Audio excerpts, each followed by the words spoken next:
Many people ask, and I've been asked this before, why do you guys put your face on the ground? What are you doing? What is this prostration?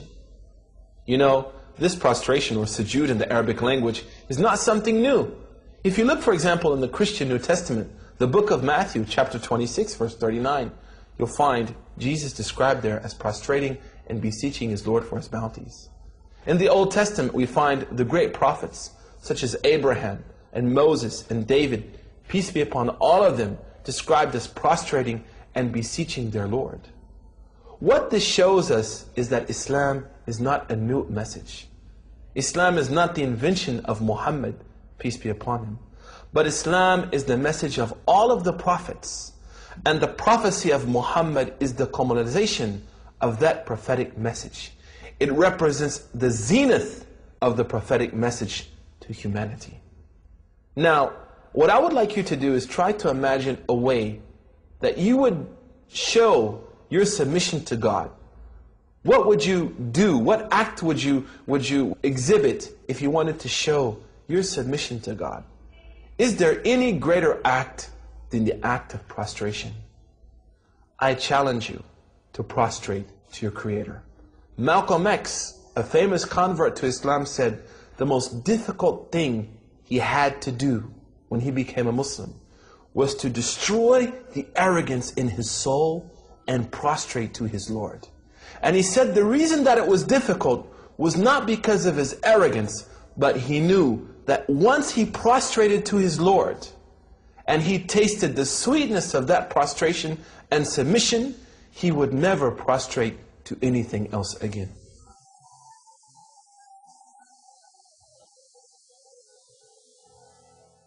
And he, Jesus, went a little further and fell on his face and prayed.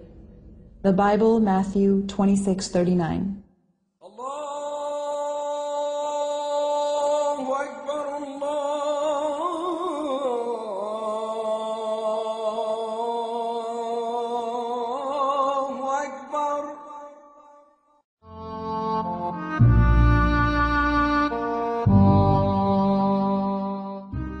A Muslim is supposed to pay a financial obligation called zakah. All Muslims should spend 2.5% of their cash savings that were unused for a whole year on the poor, the needy, the homeless, and the orphans. In the early ages, zakah played a major role in freeing slaves. Muslims used it to buy slaves and free them on the spot. 5 to 10% of any agricultural income. 5% is the percentage applied on those who have irrigation systems. 10% is the percentage applied on those who have no irrigation systems, but they depend on rain because they don't have much costs coming out of their pockets. 20% of any extracted resources or minerals, like petroleum, which means that governments, before they go buy arms and weapons for their armies, according to this ritual, they should spend at least 20% of their resources on the poor, the needy, the hungry people, and the homeless. And guess what? This is not a charity. Zakah is the right of the poor on the rich. Muslims do spend in charity, which what they spend in addition to the zakah. One of the traditions of Prophet Muhammad, peace be upon him, is spend with your right hand what your left hand doesn't know, which means without showing off. Do it with sincerity.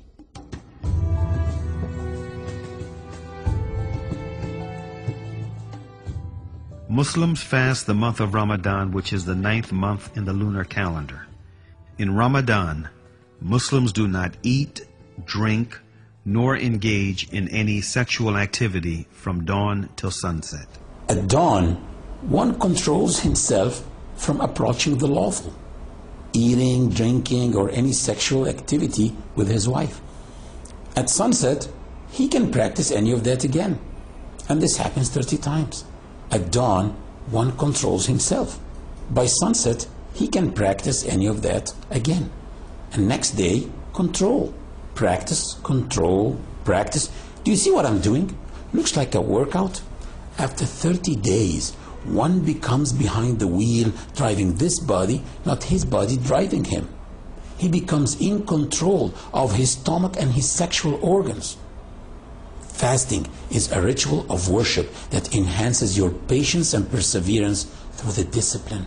Allah said in the Quran about fasting, O you who believe, fasting has been prescribed on you as it was prescribed on those before you, that you might guard yourselves.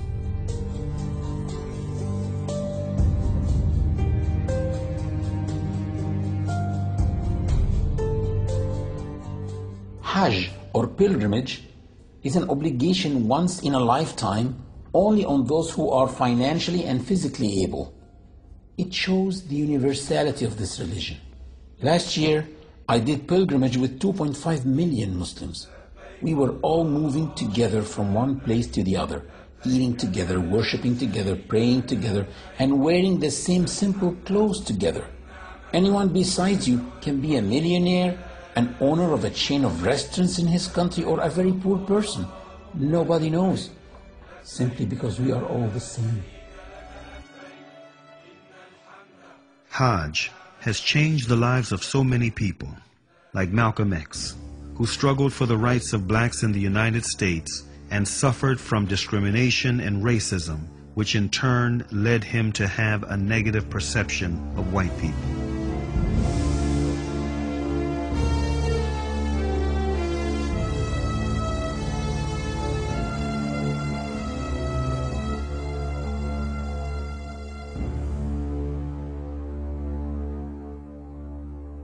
After performing Hajj, he changed. He wrote a letter to his loyal assistants in his newly formed Muslim mosque in Harlem, asking them to duplicate it and distribute it to the press. He wrote, "In pilgrimage, during the past 11 days here in the Muslim world, I have eaten from the same plate and drank from the same glass with fellow Muslims whose skin is the whitest of white, their eyes are the bluest of blue, their hair is the blondest of blonde, and in their actions, and in their words, and in their deeds, I felt the same sincerity of the black people of Nigeria, Sudan, and Ghana."